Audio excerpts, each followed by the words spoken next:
I think back then I would have been described as an ADHD kid. I was terrible. I was drinking gasoline, bath lotion. I was getting my stomach pumped once a week. They threw everything they could at me, said the meanest, cruelest things. F you. I'm not going anywhere unless it's in a body bag. That's the only way you guys are getting me out of bud. They're calling it. Half the class has dropped out. I'm not getting in that Humvee. I am finishing this motherfucker. How do you eat an elephant? One bite at a time. I just want to make it to lunch. And then you make it to lunch. Okay, I'm going to make it to dinner. Eventually, you finished one of the most grueling selection courses in the world. Remember, I opened the door. I didn't see any lights. That's strange. And that's when I realized, okay, something is wrong here. And that's when we hit the water. I started screaming for altitude. Pilot in front. I got vertigo and didn't tell anybody. Chief turned pale. Holy crap, these guys should be dead. Humans will create their own internal echo chamber. In many cases, we beat ourselves up. We're also the only known species to have ongoing remorse and trauma that we create in our mind as a result of past events. If we had a hyper-intelligent species or AI analyze us as a species, I believe they would be like, what in the hell? They're still acting like monkeys in a forest, trying to kill each other to take over random stuff. Mental management program, visualization, positive self-talk. I saw the effect that it had. It took a 30% failure rate, took it to 1%. I was blown away. Brandon Webb is an ex-Navy SEAL sniper, a pilot, and the author of multiple New York Times bestsellers. But his real legacy might be in what he built for everyone else. Handed command of the Navy SEAL sniper program, he tore it down and rebuilt it into arguably the most effective and efficient military training course on the planet. And two of the men who came through his instruction became household names: Marcus Luttrell, the lone survivor, and Chris Kyle, the American sniper. Students first, friends forever. Today, we go deep on leadership, the science of mental toughness, and what it takes to forge world-class performers, including how he took the same playbook from the teams and built a media empire with it. But before we start, we'd be very grateful if you'd like, subscribe, and share episodes, as we're here to help as many people as possible via shared no surrender stories. And we'll get there much faster with your continued support. This is No Surrender. Thank you. This episode is brought to you by our partners over at Don't Trade It In. It's the best and fastest way to get top dollar for your car from the comfort of your home. Please visit don'ttradeitin.com today.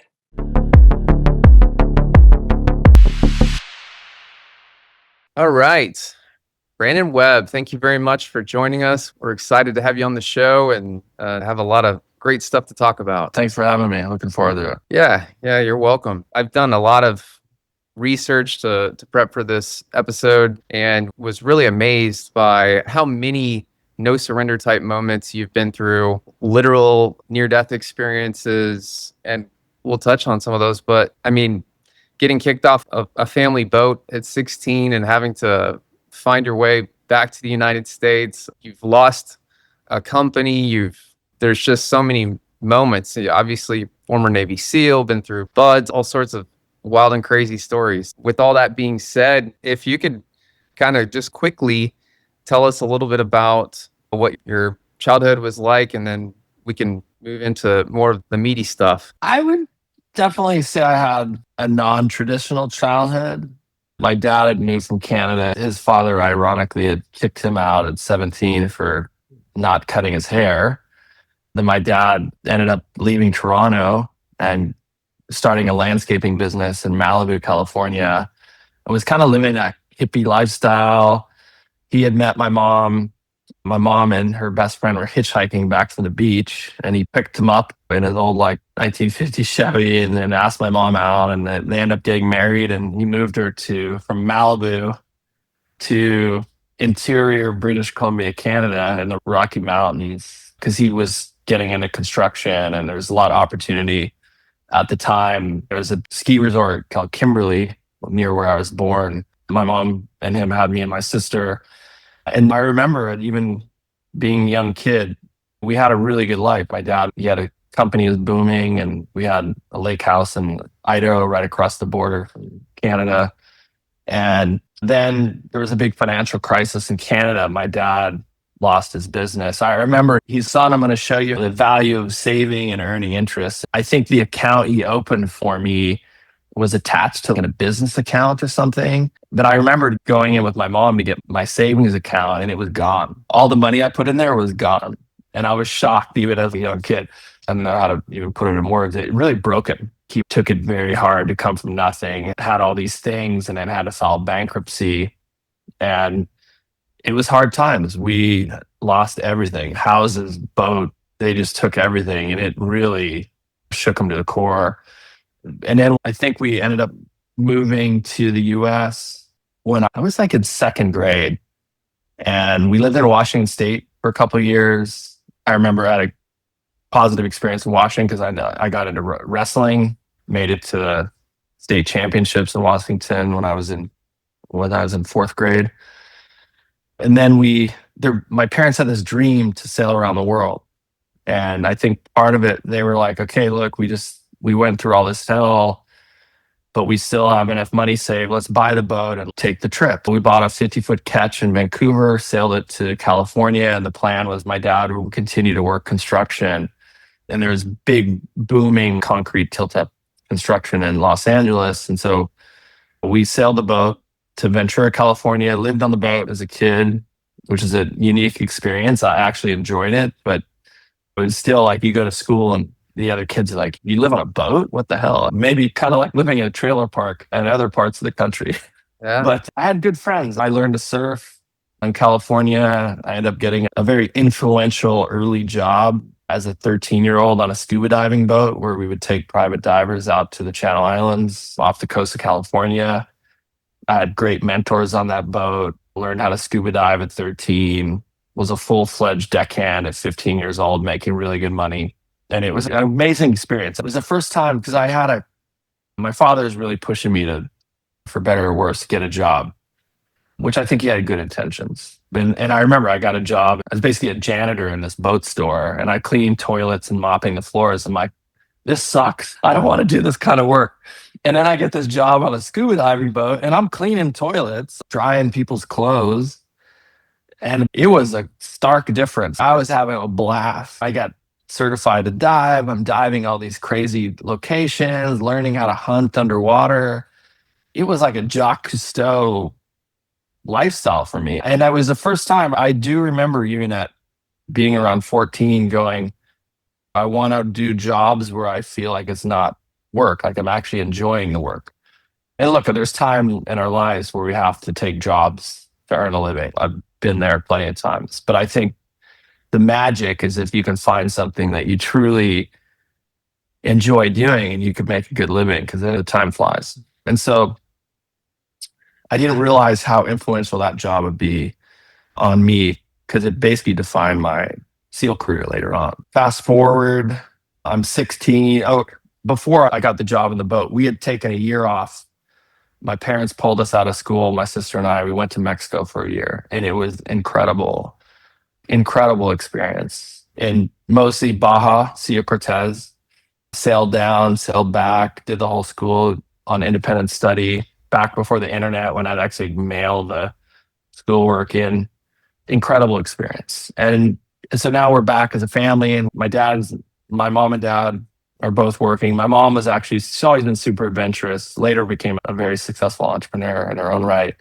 But she was cooking on these offshore oil platforms. So she'd sometimes get choppered out, dropped off, cook for the executives, and then get flown back. Because she'd always bring like leftovers home, and it was like amazing, but very cool job. One thing I really appreciate about my parents, they've always been very adventurous and been very adventurous in letting my sister and I have a very long leash to kind of explore. And I think that builds resilience in kids. I talk about it later when I wrote this book, Puddle Jumpers, about my own parenting experience. I think letting kids experience the everyday ordinary builds resilience and mental toughness. But anyway, now I'm about to turn 16, and my father says, look, we're sailing to Australia. We've applied for immigration. We're just going to see how it goes. And we're going to take the trip. And this one thing I do appreciate about my father. He said, I don't want to be the guy that's always talking about the trip that we're never going to take. And I see that so many times, especially living in the marina. You have all these sailors living on the boat talking about the dream, and they're never going anywhere, right? Boats collecting barnacles. And so I did appreciate that about my dad. I think that was a good lesson.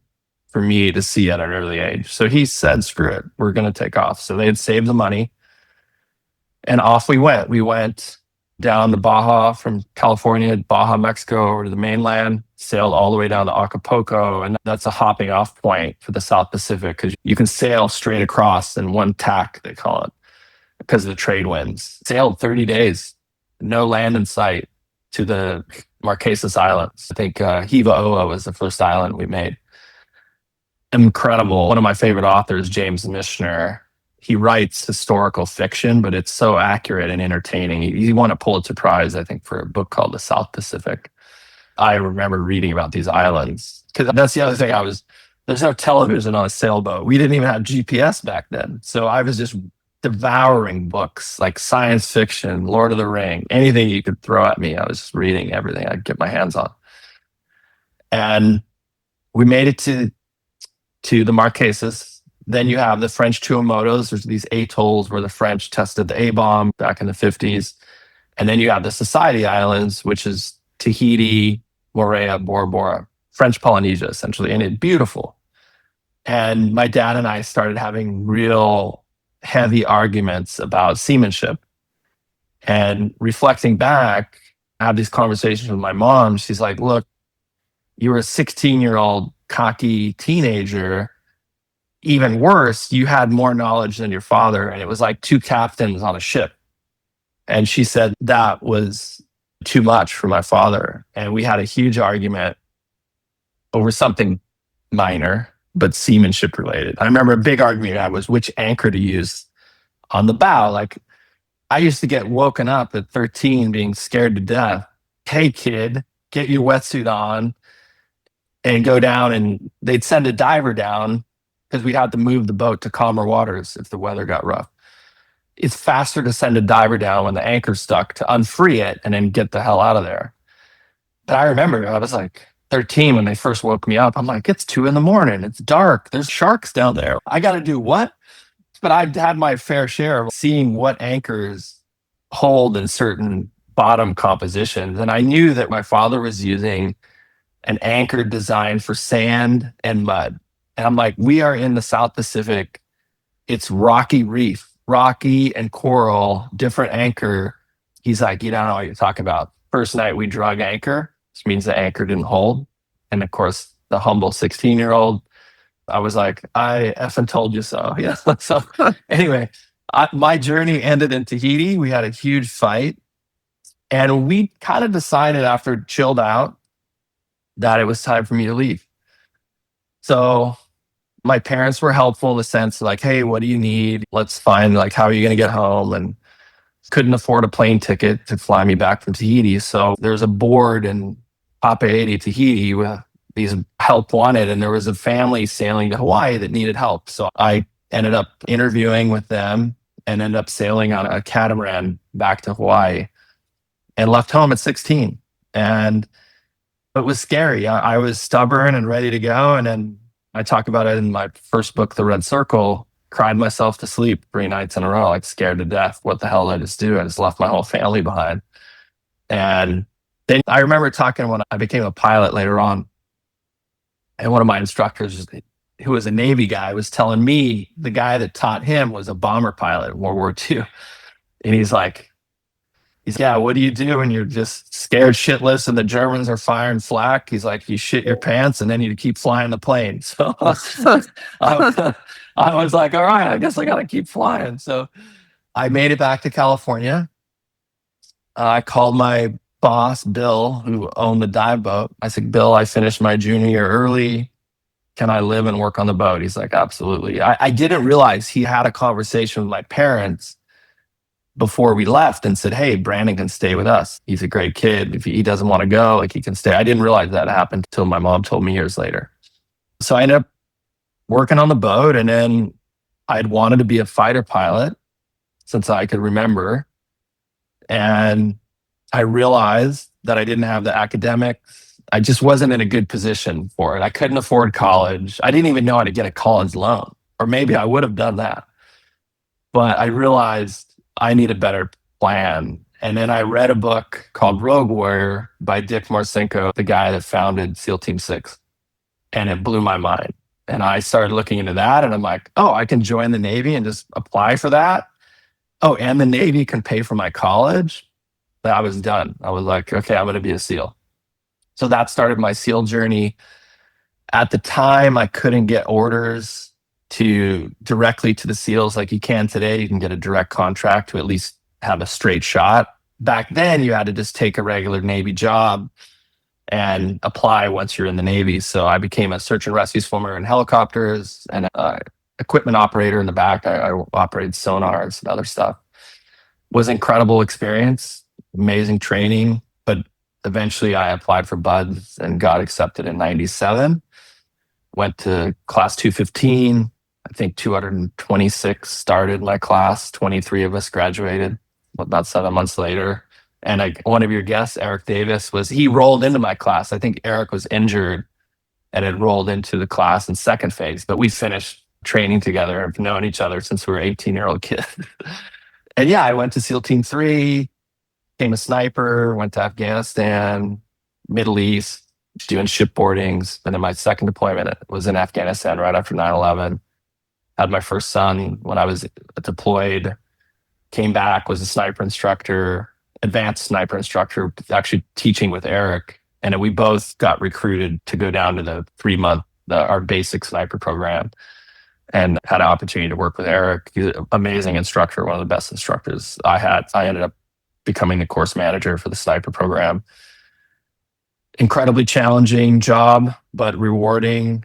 But I've kind of redlined at that point in my career. I'd done 13 years, really never took a break, and had young kids. And I started looking around me at the guys that did 20, 30 years. And I was like, okay, I don't want that life. I want a relationship with my kids.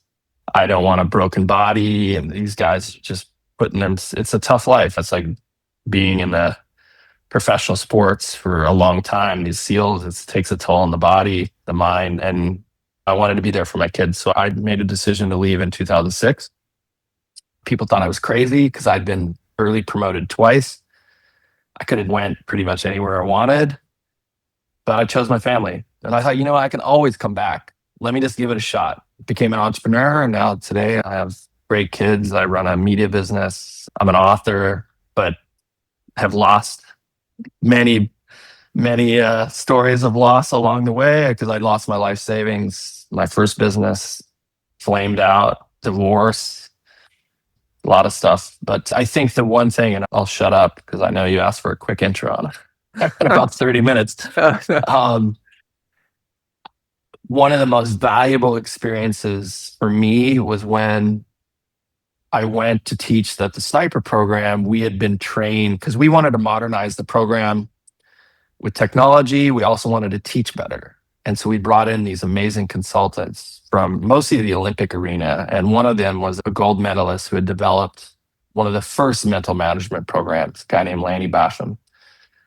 And it blew my mind, this mental management program that involved visualization, replacing negative self-talk with positive self-talk, emotional regulation, just the core principles of mental management. And I saw, because I applied it when I was the course manager, and I saw the effects that it had. It took a 30% failure rate, took it to 1%.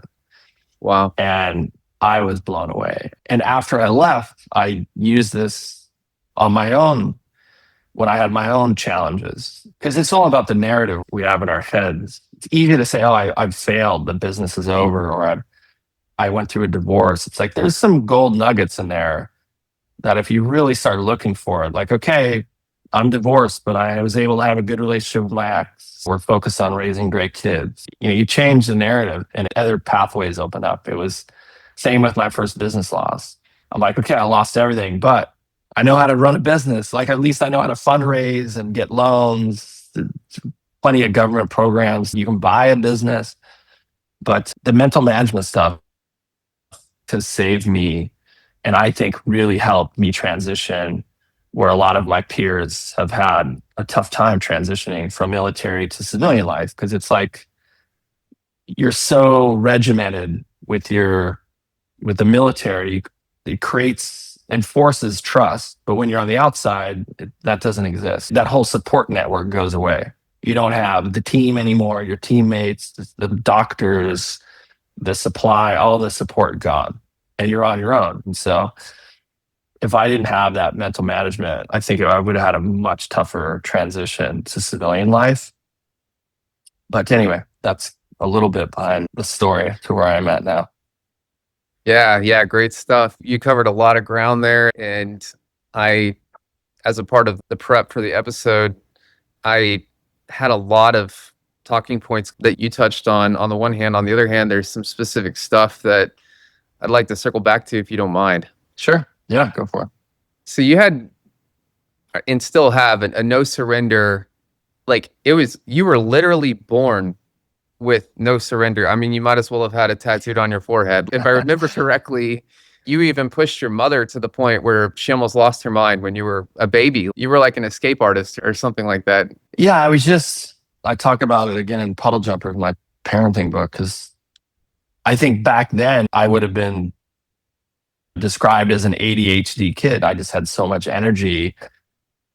And thankfully, the doctor told my mom, look, you just got to get this kid into some activities. And that, so I got my first ski pass at 2 years old. I still have the photo, 1976. She got me on the ski team. As soon as she harnessed that energy, then she's okay, this kid is like manageable. But yeah, I was terrible. I was drinking gasoline, bath lotion. I was getting my stomach pumped once a week. They knew my name in the hospital. I was like putting my sister in the dryer at 2.5 years old. It's like, she's an infant. I'm like, Mom, like, what are you doing? My child is the devil. She called social services on herself. I don't know what to do with this kid. I was just crazy, like maniac. She left me alone in the bath for 2 minutes, come back, the whole bath is like blood red because I took a razor blade and I was like nicking my fingers. Oh, check this out. She was like, you're terrible. And then once she harnessed that energy, and it was mostly in sports, then I started to settle down. And I think in my own experience, fast forward, I'm a father of 3 and our youngest was similar, like just had an ADHD diagnosis. And of course, today they want to just prescribe medicine. And thankfully, my ex, their mom, her and I have a great parenting relationship. And we said, look, let's try and get them on a meditation app and just put them in some more activities. And then that leveled them out. And I think parents are so quick to just medicate their kids. And I think look, there's a time and a place for that, I'm sure. But in most cases, there are much better options before you get to that. But people are so quick to just prescribe a happy pill to these kids, and then they're on it for life. And it's just what's that all about?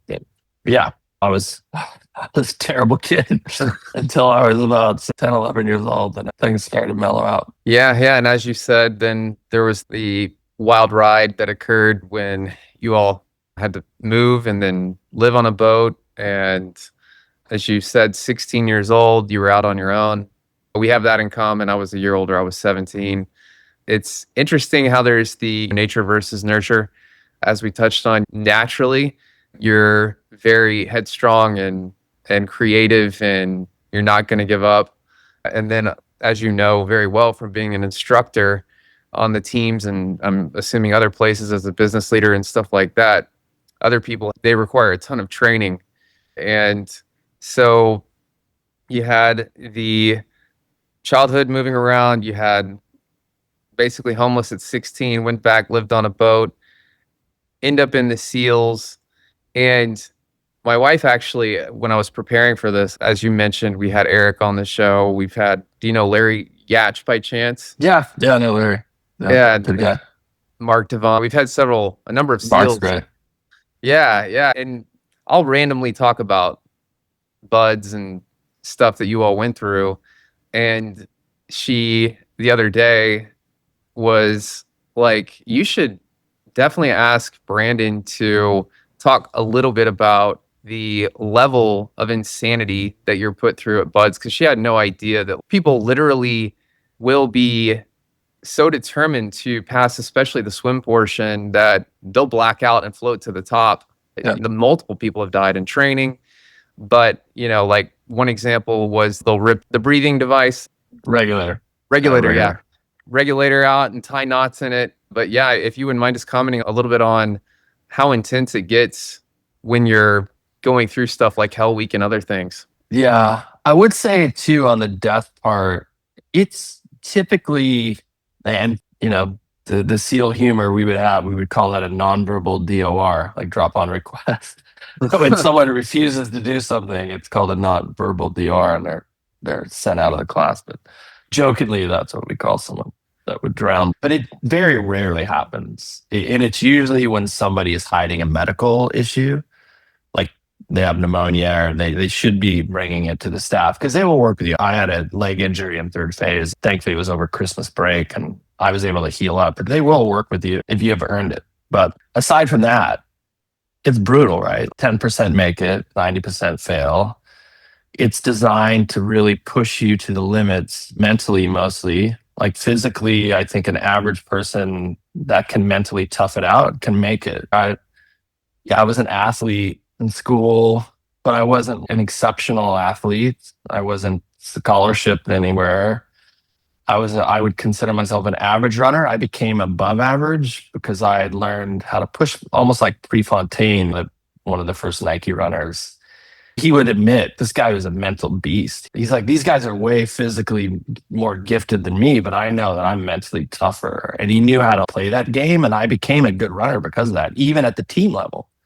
Because my own buds experience was extra miserable because I had just finished a deployment on the USS Kitty Hawk, and I had no place to run. I was on a steel aircraft carrier. You get treadmill, but you're really not able to run the kind of running you need to do in soft sand and boots and pants on a carrier. Thankfully, I was a really good, strong swimmer, even though I wasn't as prepared. That part I could get through. And then the physical component, I had no idea what I was getting myself into. I could pass the PT minimums, but what no one told me, because I'm on this aircraft carrier working as a rescue swimmer, was that I need to be doing like twice what the bare minimum is at a minimum to be in bud shape. And so when I checked in, I was in terrible shape. I was out of 226 in my class. I was in that special group that stood out. Everyone knew my name because it was, hey, we're not going to lunch until Webb does another 50 push-ups.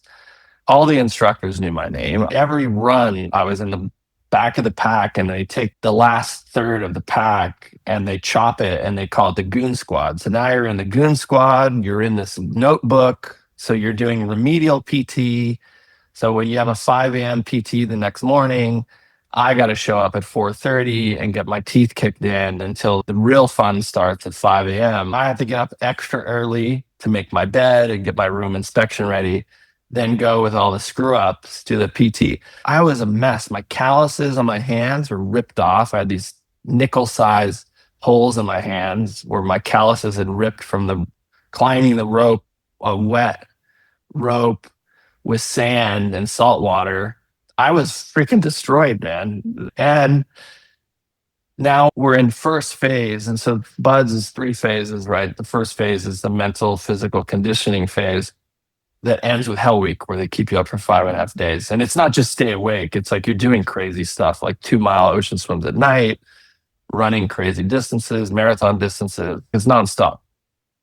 So I was Friday, we were just doing stuff with these rubber boats, so like boats on our head and paddling them out through big surf. We just been just destroyed and getting ready to secure Friday. And Hell Week was starting Sunday.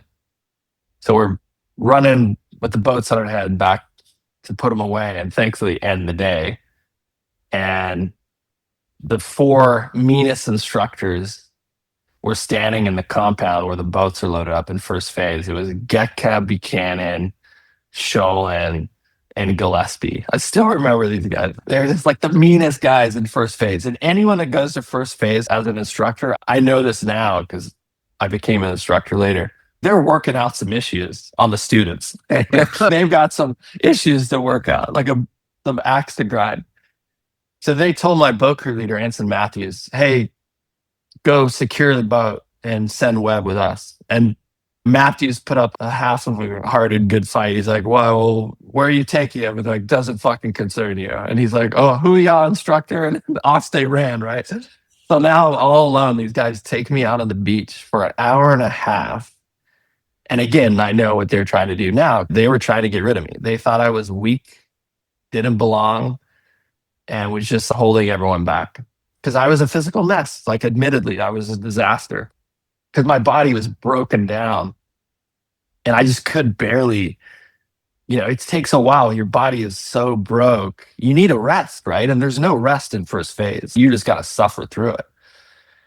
And they threw everything they could at me for an hour and a half, said the meanest, cruelest things. And eventually, if people are old enough to remember that Officer and a Gentleman movie, where the guy's like spraying Richard Gere, the drill instructors and officer training, and he's like, I got nowhere else to go. I had that same moment. I was basically like, F you. I'm not going anywhere unless it's in a body bag. That's the only way you guys are getting me out of Bud. And they realized at that moment, they secured me, sent me back to the class, and they didn't mess with me even on Hell Week. I remember having a beer with Sholin. He was a skinny Norwegian guy that could run forever. I remember having a beer with him when we graduated. And he's like, we thought you didn't belong. And we tried to break you. We thought we were going to break you and you were going to ring that bell. And he's like, you showed us all on that beach. You were unbreakable. And we just said, screw it. We can't touch this guy. They left me alone the entire rest of first phase. Even when we got to Hell Week, the little games they play, the psychological games, it was like a holiday for me. I'm not joking. Wow. I was like, guys, I've been dealing with this shit for 4.5 weeks. Welcome to my world. Like, these games they play, like, I know they're just messing with us. I've been through it all. Hell Week was easy for me. I had no problem with Hell Week. I mean, it sucked, but yeah, not an issue. And from that day forward, I went to being that guy to being the gray man. And Eric doesn't even know me because he rolled into our class with an injury in second phase. So he knew me as the strong second phase dive phase candidate, but he didn't see me suffer through first phase. But it was tough. And I remember seeing my class leader, Byford. He ended up being the class leader. Our other one got fired to them. And Byford took over, and he was a Mustang officer, great leader, and nothing but great things to say about Byford. He paid me the biggest compliment years later in the teams. He's like, Webb, I would take him anywhere because I know that guy's never going to quit. He's seen me suffer, and I just stuck with it. But yeah, Buds will not let you go easily. And even guys that can tough it out, you do a peer review at the end because the instructors want to know. They're like, who is hiding? Who doesn't belong here? They have you fill out a survey. You peer rate each other. And that's why this guy, I'm pretty sure that Dan Bilzerian guy everyone knows about, he made it twice all the way to the end and got booted for attitude. From what I remember, he got peered out twice. Wow. So, what's that tell you? Yeah. And when you said gray man, what does that mean? It's a term we use for a guy that just blends in, is a nobody. It's like the guy in the gray suit just blends in with everybody, as opposed to don't be that guy. Yeah. That guy that everybody knows, because I was that guy. And then all of a sudden, boom, I vanished into the crowd. Yeah. Thank God. Yeah. And I think you're also touching on an honor man there for your class. And it reminds me of something I came across in the Red Circle. You mentioned your book, and there was, I think in the next phase after Buds, you guys were in another gruesome training exercise. I think it was at night on the beach. After you finish SEAL training, you go through 3 months of SEAL tactical training after Buds. And so this is where you really start to learn what I would say Buds is your ticket to start training how to be a SEAL. So this 3 months of SEAL tactical training is where they start laying the foundation of diving, shooting, hostage rescue, explosives, parachuting. You learn the foundation. Then you go to the team and you do another 12 to 18 month training cycle, advanced training. Then you're kind of a SEAL. And so we were doing our 3 month tactical training towards the end, and we're actually at the desert in Niland, California. And we had finished, this is the summer, we're doing land navigation in the desert. We can't even do demolitions in the daytime because the ground is so hot, it will set off the explosives. Wow. So we're doing this grueling land navigation course and we're smoked. We're in it. We're eating dinner. We're like, thank God that day is over. And the instructors spring a 12-mile ruck march at night. They're like, get your gear pack, 50-pound ruck, all equipment, and you're heading out. And we were just like, oh my God, this sucks. But we were kind of ending the 3 month.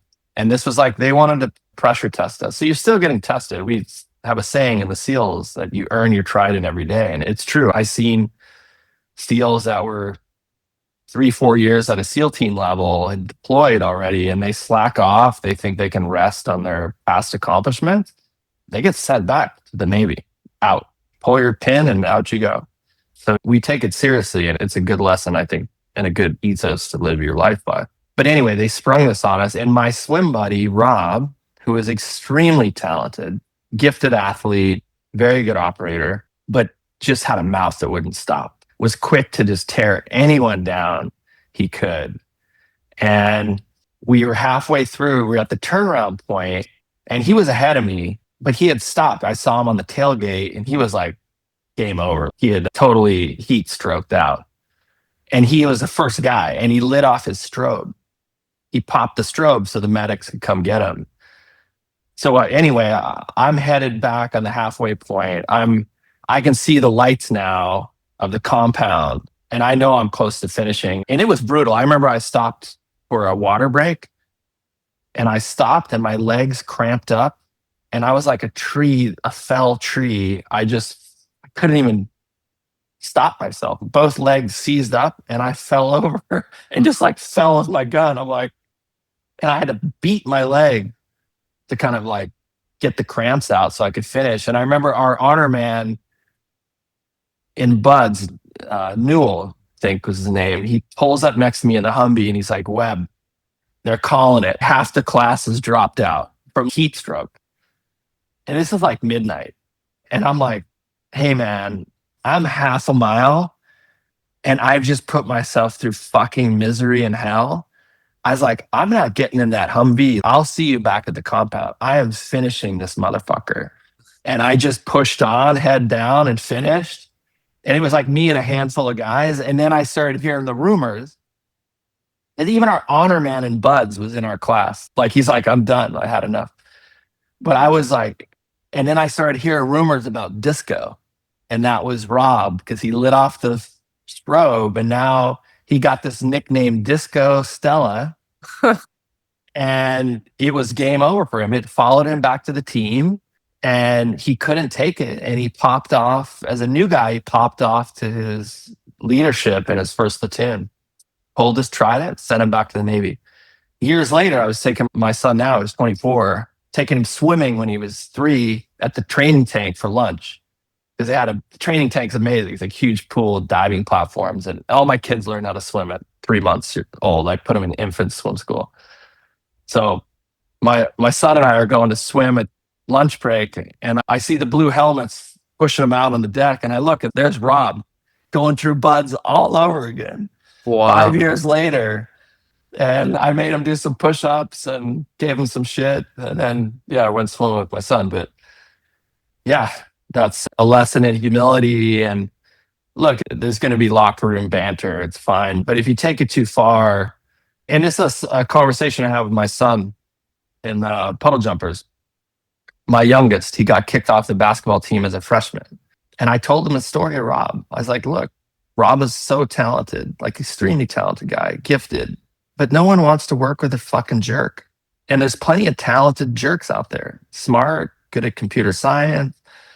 No one wants to work with him. And I was like, look, that was the main complaints. The coach wrote his mom and I an email and says, look, your son is the best freshman I have. Kid's 6'3" freshman. He's like, but I have 15 kids that are coachable and that will actually listen and not create distractions and be a team player. So I don't have time for this stuff. He's off the team. And he was devastated. But I flew to Oregon, and I shared my story about Rob with him, about no one wants to work with a jerk. And he took it to heart. Sophomore year, he made the team. Coach wrote us another email. First of all, he's thanked us for taking the feedback, because I think a lot of parents, they over advocate for their kids. They don't reflect and go, okay, maybe this is a learning lesson for my child. They want to yell at the coach and the principal and get the kid back on the team. And we were like, nope, this is going to be a good lesson for him. He's going to have to go the whole year watching his buddies suit up and playing on a team he should have been on that he earned a spot on and got kicked off. And so now, sophomore year, coach sends an email. Thank you for taking the feedback. Whatever you did, he's a changed player. He's selfless. He's a team player. He takes direction. He sets an example for the other kid. It's a huge compliment to him, his mom and I. That shows you, like, as a parent, these moments come along and it's an opportunity to teach your kids about life. And now he's doing great. He's finished his first year at University of Oregon. Awesome. Yeah, and the last question I have about the training portion of your SEAL career, it's a similar situation to the one you just described with the disco. Did you say disco Stella? Yeah, disco. That I could have sworn there was another one though where a guy actually quit. He tapped out, and y'all were, like I said, on a beach, and he quit. But then the instructors didn't notice he had quit, and then he ended up getting. Oh no. Yeah, no, I know exactly. This was third phase. This is one of these things when you write a book and you ask permission, because I had asked this guy if I could tell the story. His name's Chris Osmond. And that story I shared, he became the guy, right, that quit. So it's third phase. We were like weeks away from graduating, and he quit. He could not take the cold anymore. We're in Northwest Harbor at San Clemente Island, third phase, being punished for some offense we had done as a class. They have a joke when you get to the rock, as they call it. The instructors say, look, there's no parental supervision out here. No one could hear you screaming. We own you, basically. And you're 80 miles off the coast of San Diego. We're in like Northwest Harbor. It's a sea lion and seal rookery, which is a feeding habitat for great white sharks. In the middle of the night, it's cold. It's like February. And this guy, I didn't like him. No one really liked this guy in the class. And he's got up to quit. And I remember just shook off my arm, like, good riddance. I'm done with you. But it's 2 a.m. and it's dark, and it goes to the beach, and they blow the whistle to secure us. And so we're all like slowly getting out of the water. And he's like first out of the water up on the beach. And they thought he had hustled out there and not knowing he was there to quit. And so they pulled him by the fire, like, oh, you guys need to set an example, like this guy Osmond. He made it first when he quit. He's a quitter. And he got rewarded, but that was all he needed to keep going. And we thought it was funny because we all knew the story, but he let me use that story in the book and then became known as this guy, and then resented me for it ever since. We had a huge falling out. He went on podcasts, trash talked me, did all this crazy stuff to kind of tear me down. I was like, okay, you just never know. Like, these little small innocent story at the time is going to come back and bite you. But yeah, not a good guy. This guy got arrested for beating up a high school kid when he was out of the military. Just like, not a good dude. And yeah, you can say whatever he wants about me, but your career and life is a compilation of accomplishments. And eventually, I won't lie, it caused me a lot of problems for a while there, because they're like, how could this guy say this stuff? He's trying to discredit me. And yeah, it is what it is. But eventually you weather it. When your moral compass is pointed towards true north, you come out unscathed eventually. So yeah, I got through it. It was like a rough period there for a while, but that's the story you're talking about. I know it very well. And so does he, because deep down when he's sleeping at night, he knows he quit when it got tough. Wow. And we all know, everyone in that class knows it too. I listen to books when I'm doing my cardio, and I move pretty quick, 200% usually on Audible, the app that I listen to the books on. And then I'm doing 6.5 minute miles with the cardio. I use an elliptical because my knees are messed up, but it's equivalent to about a 6.5 minute mile jogging. And so I was like, how did that happen where the dude quit and then ends up getting praised by the instructor? So yeah, that's wild how it all unfolded. And then ironically, that brings another story you told to mind, and this I think was out of training. You were on a helicopter, and you guys somehow the pilot lost his bearing, and he thought he was higher off. This was actually right before I went to Buds. I was working as a helicopter crewman and search and rescue swimmer in H-60s, which is like a military Seahawk, the Navy's version of a Black Hawk helicopter. And we were doing night vision training in the Persian Gulf. It was a moonless, cloudy night. And on night vision, that makes it really hard because night vision really excels with ambient lights. Yeah, even starlight or moonlight will seem like daytime. But it was very dark, and we were way away from the aircraft carrier, which is our mothership. And we needed to refuel on the small destroyer to make it back to the aircraft carrier. And we had come off night vision. Ironically, I was doing my crew chief, which I was doing my check ride to be a crew chief the same night. And I had AW1 Rich Freeze, who was giving me my check ride. So I was like acting as the senior crewman in the back. And we were coming back to this destroyer, and they called him up on the radio. And what we often do, because we're used to landing on a huge aircraft carrier, is we would spot the pilot. So we would slow down to 60 knots, slide open, I think it was 60 or 90 knots, slide open the cabin door with the gunner's belt on.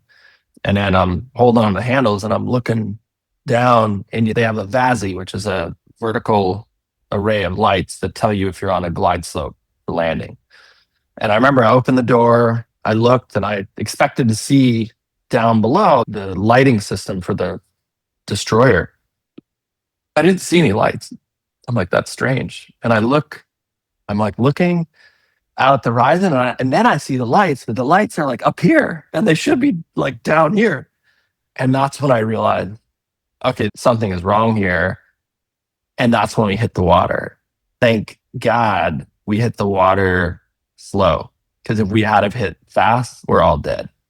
We would have just plowed into the water. Helicopter, as soon as it crashes in the water, it goes upside down because it's top heavy with the rotor and the engine on top. And we practiced for this in a helo dunker and practiced blindfolded. But at high speed, you're toast. And so, yeah, water started coming in. I started screaming for altitude. And basically, Rich Freeze started screaming for altitude. And what happened is Bennett, the pilot in front, had got vertigo, and he didn't tell anybody. And that was a big mistake. And this guy was, again, I've worked with a lot of amazing people in the military. This guy he was a jerk. Like I would tell it to his face today. He looked down on a lot of people, and especially the enlisted crewmen. He was not a guy that we liked. And then Kennedy, who was the co-pilot, was this like goofy, nerdy Naval Academy guy. I think he went to the Naval Academy, and everyone loved this guy because Kennedy was super relatable. And basically, Kennedy saved the day. Like, he took the controls and yanked us out of the water. Everyone was pretty shook up because water was coming in the cabin, like flooding in the cabin. I remember I was like, I'm screwed. I have my Heath bottle, which is a little mini oxygen or compressed air bottle. I had my Heath bottle in my mouth. I'm like, we're going swimming. This thing's going upside down. Kennedy somehow pulled us out of the water. We did, I think, 3 approaches, and we made it on the final one. The ship lost us on radar. They thought we were crashed. And everyone's shaken up. Freeze in the back, he talked Kennedy in. He ended up, because he was the senior guy, did an amazing job. Actually got an award for it later. And called me after the Red Circle, thanked me for telling the story. But Freeze talked Kennedy onto the boat, and we landed to get gas. We needed to get fuel. We flew back to the carrier. We had to file an incident report. The maintenance officer thought there's no way we landed in the water until they put the helicopter in the maintenance deck and they unscrewed the tail section, and all the seawater spilled out. And the chief turned pale because he's like, holy crap, these guys like should be dead. A huge incident report. Unfortunately, both pilots got their helicopter commander, called HAC, helicopter aircraft commander, papers pulled. I think Kennedy should have kept his, But hey, look, we're a crew and he was up front. Maybe he should have noticed sooner. That was a close call because earlier that year, we had a friend of mine in another squadron in Japan. I think it was HS 14, had a similar incident, but at high speed. Whole crew dead, all 4 crew dead. So yeah, it was one of those moments. I'm like, had a few close calls and I'm like, all right, somebody above is looking out for me. Yeah, because you don't think about it till after the fact and you're like, wow, that was close. There's no reason I should still be here. Wow. Yeah. Yeah. So if we fast forward back to you get through all your SEAL training, 9/11 happens, the USS Cole incident happens. You go from apparently for a long time before 9/11, most SEALs just sat around and waited for stuff to do. You end up right in the action. You have to go, if I remember correctly, protect the USS Cole after it was hit by the terrorists, the small little boat, 100 or $200 million worth of damage to the boat or something like that. Yeah, almost sank the boat. The boat, even after the fact, the boat almost sank twice in the harbor. They had to constantly pump the bilges of the boat 24/7 because it was sinking in the port of Aden, Yemen. We set up a perimeter with the special boat teams, and me and the sniper teams were set up, and our mission was anyone comes within a few hundred meters, you're to take them out, kill them with. And I had a 50 cal sniper rifle and a couple of rockets, shoulder fired grenade launchers. And yeah, it was because that boat, they were worried that if someone farted in the general direction of the Cole, it was going down. So they were like really worried about it. But that was, and then you're dealing with a shell shock crew that were like 17 sailors died, and you could smell the bodies because the bodies are still in there. It's summer, it's Middle East, it's hot, rotting bodies, rotting food because they hit them in the galley at lunch hour. Yeah, it was pretty intense. I talk about it in the Red Circle. It was first moment for me where I was like, okay, conventional warfare is over. This is a different game. 2 guys in a small, crappy boat almost sank $1 billion warship. And I think America's defense posture at that time really wasn't prepared for it. And then we saw 9/11 shortly after that. And it, again, that had a more effect on the nation. It really showed everyone that, okay, the way we were fighting wars has changed. Not to go on a sidebar, but unfortunately, fast forward after the USS Cole, I'm back. I want to re-enlist tax-free because it's a huge savings. I save $10,000 in taxes. And as a 24-year-old with a young family, that means a lot. And the ops officer, Kevin, said, look, I'll let you go to the Middle East, but you need to join Echo Platoon. You need to leave Gulf Platoon and go into Echo because we just fired half the platoon leadership and we're rebuilding. We need good guys to go in there and help. And ironically, the guy that quit my buds class was in that platoon, and everybody knew about Echo because it was like the bad news bears of the SEAL Team 3. I was like, oh man, I don't want to go with Echo. I'm in a really good group of guys. And those guys are a bunch of fuck ups because they sent the worst dive pair, which was again, my buddy Osmond from Buds and this other guy, Jenkins. They couldn't pass diving in the platoon workup. So they sent them through our course. And the irony of this guy who would later come back and give me all this shit for telling that story in my book. My chief, Dan, in Gulf Platoon was an amazing guy, like SEAL at 17, he was a medic, really just a great operator. As a platoon, we're finished our dive training at midnight. And we're waiting on these 2 guys from Echo Platoon who have been put in our training block because they were diving fuck ups. And we're waiting for till 2 a.m. My chief, Dan, would pull me aside. Hey, you went to Buds with this guy. I'm ready to put him on a chief's board and pull his Trident. And I kind of spoke up for him. In hindsight, maybe I wish I didn't do the right thing. Because my chief was done with these guys. I'm getting him out of the team. They're going to get sent back to the Navy. So now I'm like, I got to go in a platoon with these guys. These are the guys. But I needed that extra cash for my family. And so I went into Echo and ended up deploying shortly after the towers went down, 9/11. And I'm like, we were the next platoon out the door. And I looked at my wife at the time, Gretchen, and she was 7.5 months pregnant. I'm like, I got to go. Like, I'm not going to be here for the birth. They were going to let me stay back for the birth and then deploy. But now with the Twin Towers, totally different.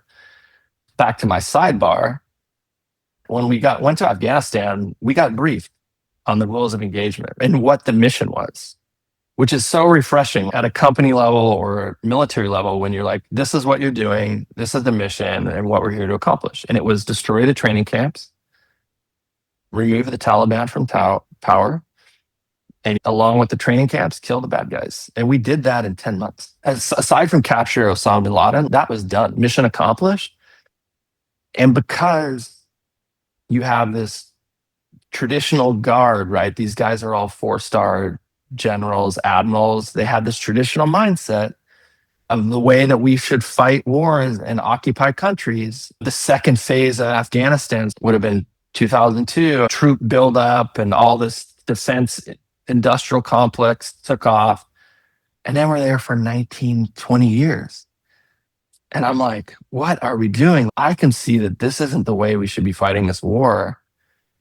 When I left in 2010, I had asked a member of Congress and then Mary Walker. She was the only one that gave me an honest answer. She was the general counsel for the Air Force. I was at this big conference, a defense industry conference. She gave a talk and I said, Mary, I have friends in Afghanistan. This is 2010. I was like, they don't know what the rules of engagement are. They're being investigated by NCIS, sent on missions, and then investigated by their own for like how the mission went. This is madness. No one knows what we're doing over there. I was like, why are we in Afghanistan? What are we trying to accomplish? She was like, I have no idea. And I'm like, Wow. and she works for the freaking White House. And at Wow. that point, I knew we were screwed. And I'm like, here we go. And it took another 10 years before it finally, the rest of America saw what I saw back in 2003. What the hell are we doing here? Nobody knows what we're doing over here. I have friends that are dying and killing people and not knowing what they're doing. And that, I talk about this later on in my other writing. When you fight a war like that, you're causing a war without purpose. You're going to cause massive amounts of trauma on the warfighter. Because this isn't a war like World War II where it's clear cut good versus evil. And war is hell and it's terrible. But you can come back from that and rationalize it because there's purpose behind it. There was no purpose in Afghanistan past 2003. And when you're fighting a war with no purpose, those demons are coming back to haunt you when you get back. And that's why we're dealing with a lot of men and women who are suffering massive amounts of trauma because they cannot reconcile and attach a sense of purpose to what they're doing over there.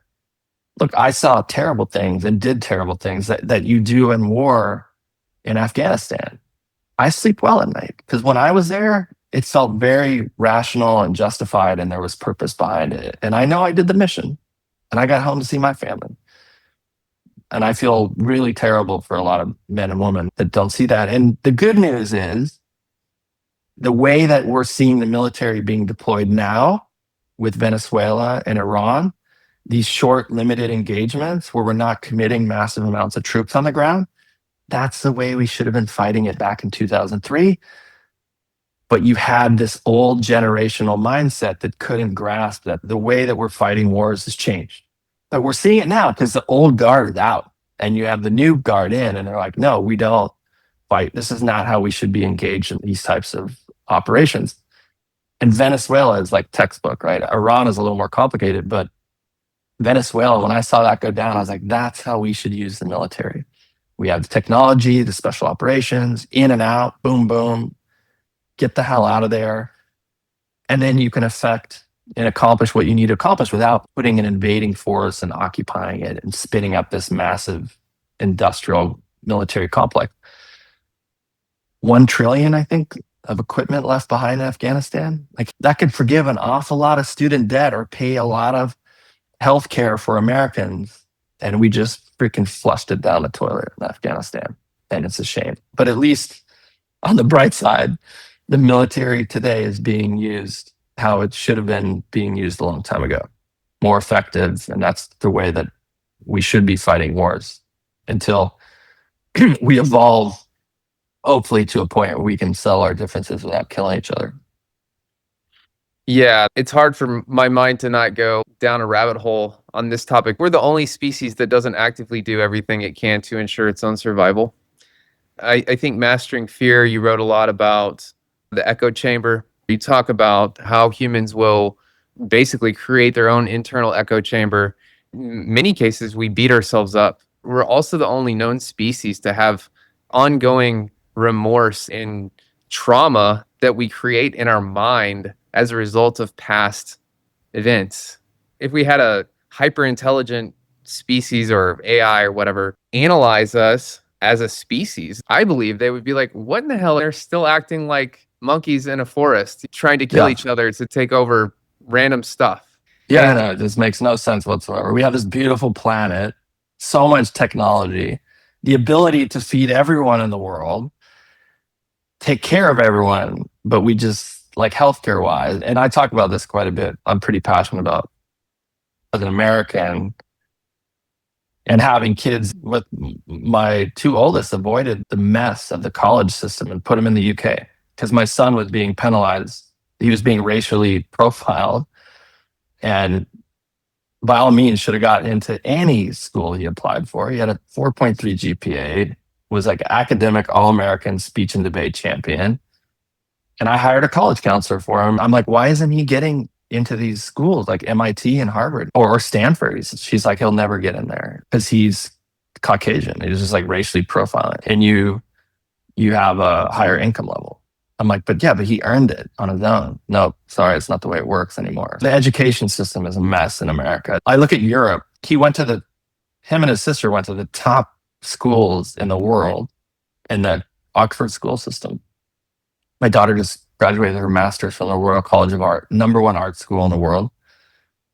Tuition's like 25K. NYU, which she got into, would be 90K a year. That's insane. The amount of money we have to borrow or spend to send our kids to a basic school. Then you get into the healthcare, like where insurance really isn't insurance. If you have a catastrophic issue with your family, whether it's cancer, it will destroy you financially. I look at the European system, the taxes actually go to healthcare. You don't have to have an insurance. And insurance in Europe, you cut the line. You can go to the best hospital and cut the line. But if you don't have insurance, you're still going to get covered. They're going to take care of you. Why can't we do that in America? We have a rich enough country. And in our food, I don't know what an absurd percentage. It was something like 90% of what's in our processed food in America is banned in Europe. It's considered poison. I'm eating fresh vegetables in Portugal and fruit going, man, this is like my mom's garden when I was a kid. We poisoned our food supply. Then we get into the political system is totally broken. We end up with two parties that are essentially a monopoly or duopoly that control the system, and we get bad choices every 4 years. Really bad choices. Look at this guy in Maine recently. That's the best we can do as a country. We got major problems to solve in America.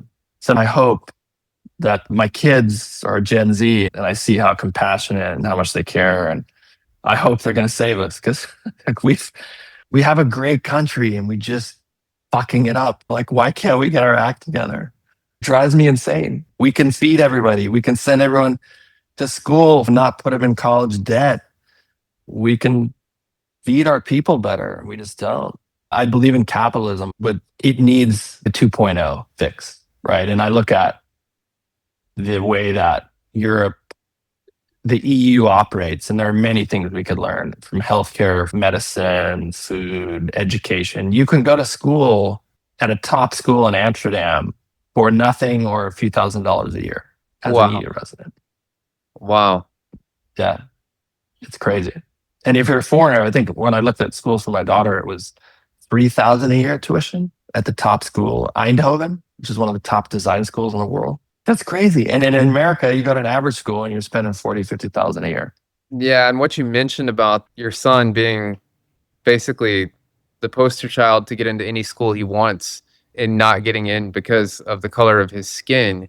I can't remember the name of the book that I recently read about that, but it's bad. I have a friend who was very, very super smart. I met him in college, and his full-time job is he owns a business that coaches kids that want to get a perfect score on the SAT or ACT, and he makes good money doing it. It's Yeah. incredible.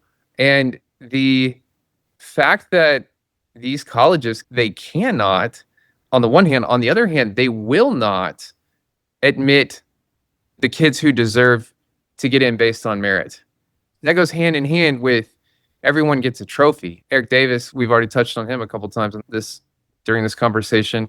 In his recent book, he talks a lot about that. A lot of other people are too. You start handing out trophies for showing up and losing every game. It doesn't work. Life, we know this, but life doesn't work outside of that system. You're going to be in for a rude awakening because life just doesn't work that way. Yeah. You got to earn it. Yeah, absolutely. So I know we're running kind of short on time here. Just wanted to kind of fast forward to another thing I learned while researching for our conversation was that you went from the SEALs to wanting to spend more time with your family to creating Win Zero. That turned into a big mess. Lost pretty much everything, including your family. There was a divorce. Yeah. But again, you bounced back. You've got, is it Hurricane Media now? It's MCG Media. I've been a couple name changes, but basically our biggest site is softrep.com, which is a foreign policy and military news site that's been around for 13 years. It's one of the only sites, it was the first where we had 100% veteran journalists. So all of the journalists covering these stories had military or Defense Department experience and still operate that way today. Even though we're training an AI defense tech journalist right now, an agent. But as a group, when I built the site and I started recruiting writers, it became obvious that everyone was reading what the mainstream news was putting out. And they're like, they're getting it wrong. This is not what's happening over there. I have friends that are there and this is not. It just became clear there was an expertise gap. That's how we started SoftRep. And yeah, it'll be 14 years, I think, this January. Yeah, and as a part of the journey, you had, as we already touched on, lost everything, bounced back. You ended up in a position, I think, where you had like a $15 million offer for your business, turned it down, ended up 10xing the value. And if I remember correctly, you have and maybe you've already hit it, but it was something, either revenue of $1 billion or a valuation of $1 billion. Is that no? I wanted 100. I wanted 100 million. I wasn't quite that ambitious. It was 100 million, which I haven't hit. I built an e-commerce business called the Crate Club. It was a subscription box for guys, like a Navy SEAL James Bond box, which is a great business. But I had hired the wrong people. Pandemic hit. Our supply chain got totally blown out of the water, and I ended up selling that to a competitor. So I sold that company in 2020. And it was tough. It was like, I actually went back to business school because I need some knowledge and expertise. My biggest thing was I just didn't hire the right people. I had smart people, good people, but I had them in roles that they were just not suited for. That was a huge lesson learned. The thing is, back to my first business, which you mentioned, I had done this real estate project, put my life savings, raised a bunch of money, had partners, went through a contentious permit process in California, got the project approved, and then the Sierra Club sued the government for approving our project. And imagine the government says, hey, we like your project, we approved it, but you got to fund our legal fight. So imagine the government's like, we'll fight. They're suing us, the government, but we're not going to fight it unless you pay our fees. Who wants to pay a government bureaucracy's legal fees? Like, they're going to really be a good steward of your money, right? So I was like, man, we're dead in the water. Some other things happened, but essentially that killed the business and I had to walk away. It sucked because I had put so much time and energy and money. And yeah, divorce. My ex was like, hey, by the way, school starts a month from now. I got to move the kids up closer to family. So here I am, no life savings, business loss. I'm in an empty house by myself, explaining to my neighbors why I don't have a family anymore because people are terrible. Hey, where's your wife and kids? I haven't seen them in a week. I'm like, well, actually, I got divorced and I'm here all alone. It was brutal. really, really brutal. But again, falling back on my mental management training, I knew that, okay, I need to change the way I'm thinking about this situation and stop feeling sorry for myself and trying to find the good in this. Okay. And like I mentioned before, the good was that my ex and I were on good terms. We were committed to having a good co-parenting relationship because we cared about the kid. That's a good place to be. Even a divorce sucks. It's never good, even if it goes well. But that was like a real positive. The business, okay, I learned a ton about. I never knew how to read a financial statement 4 years ago. So now I know what a P&L is, a balance sheet. I have a big network. I've raised some money. My investors were sympathetic because not only did this situation happen where the Sierra Club sued the government, 2008 crisis happened right on the tail of that. So boom, the whole freaking market blew up. And I'm like, okay, I've learned a lot. I have a lot of knowledge that I can apply. I'm highly marketable. I'm a SEAL chief, ran the sniper program. I can go get a job, which I did at a big defense company. I worked for L3 for a couple of years, made amazing money and built up my nest egg.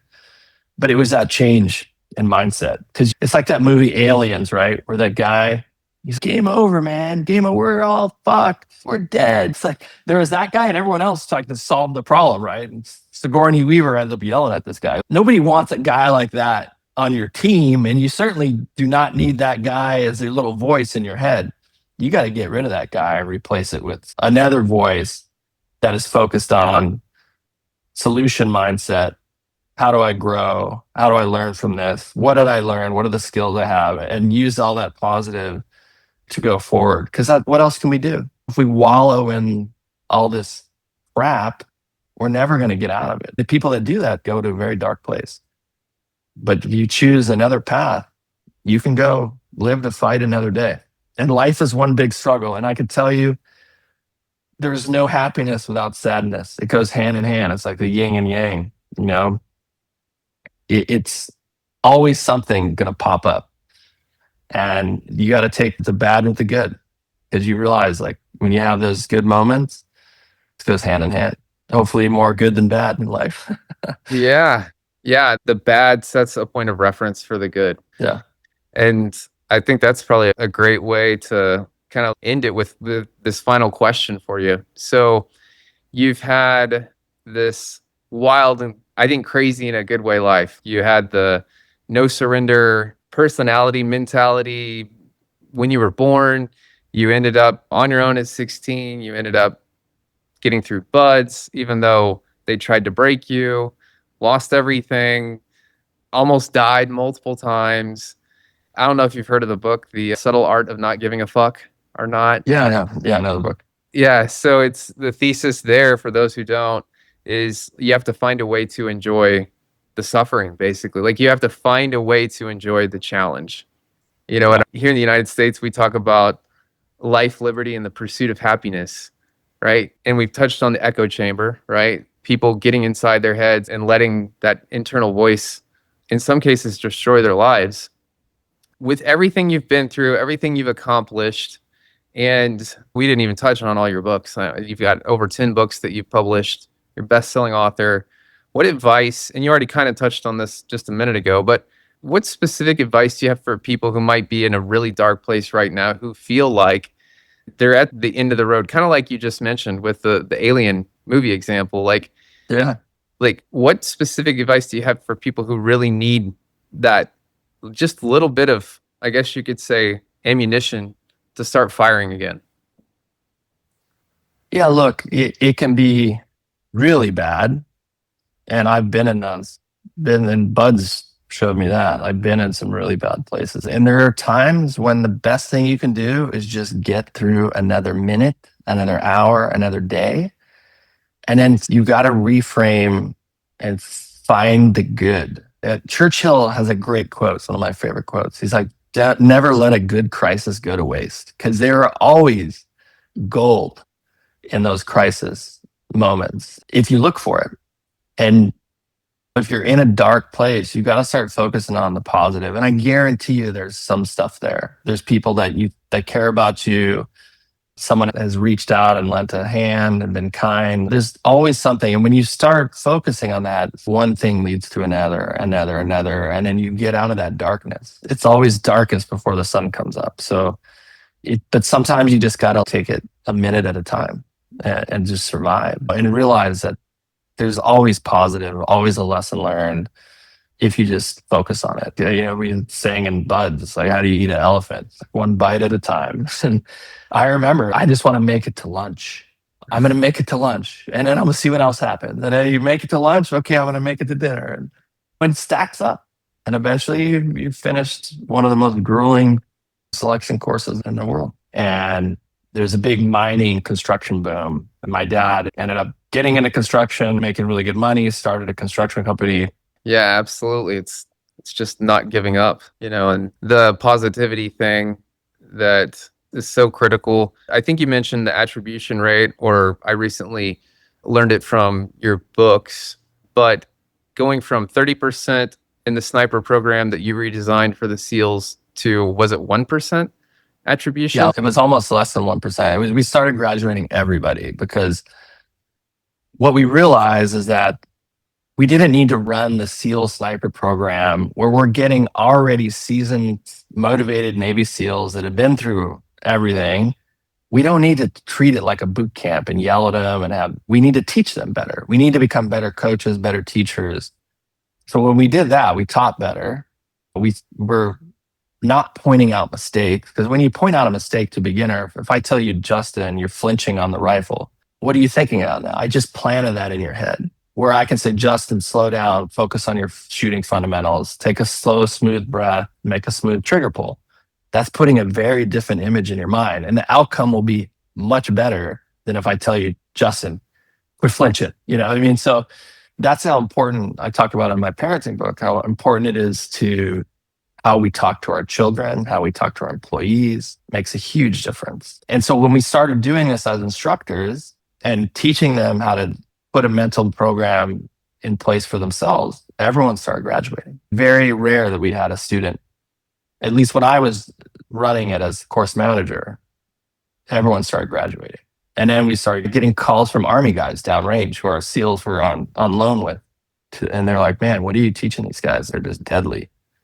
Yeah. And that mental management stuff stayed with me. You learn how important it is as an instructor, talking to how meaningful and impactful language can be. And then you realize we're all walking around talking to ourselves inside of our head, and that needs to change if it gets to a dark place, and how important it is to make that change. And again, back to your question about what people can do if they get to that place, like you got to figure out, get that voice out of your head and start talking to yourself differently. It starts with us. So. The last thing I'll mention for the viewers or listeners is that Brandon, the foreword to his book, the Red Circle book, was written by Marcus Luttrell. For those of you who don't know, they made a whole movie about him, Lone Survivor. And then there's Chris Kyle, American Sniper. Both went through the training program that you redesigned. And as we just touched on, that switching from negative to positive was critical in that whole revamp. Yeah. So Marcus was a personal student of mine in our instructor mentor program. Chris had gone through the program that I helped with the other cadre redesign, but he wasn't a direct student of mine. But the program itself, I helped contribute to. And then when I became the course manager, I think it was when Luttrell and his twin brother Marcus went through. That's when I really started to put my fingerprints on the program and change some things around and really focused on the mental management, teaching it from day one, because I just knew how powerful it was. So that's the more complete picture. Because the media, especially, like, oh, you were the guy that did it all. No, I was a part of the team. I can take credit as course manager. But anyway, that's the more complete picture. Great stuff. Really appreciate you taking the time to join us. Yeah, thanks, Justin. Appreciate you having me on. And yeah, maybe we'll talk again soon. Yeah, it'd be great. There's a lot of stuff that I was prepared to talk about that we just don't have time to cover today. So thanks again. Yeah, thanks for having me.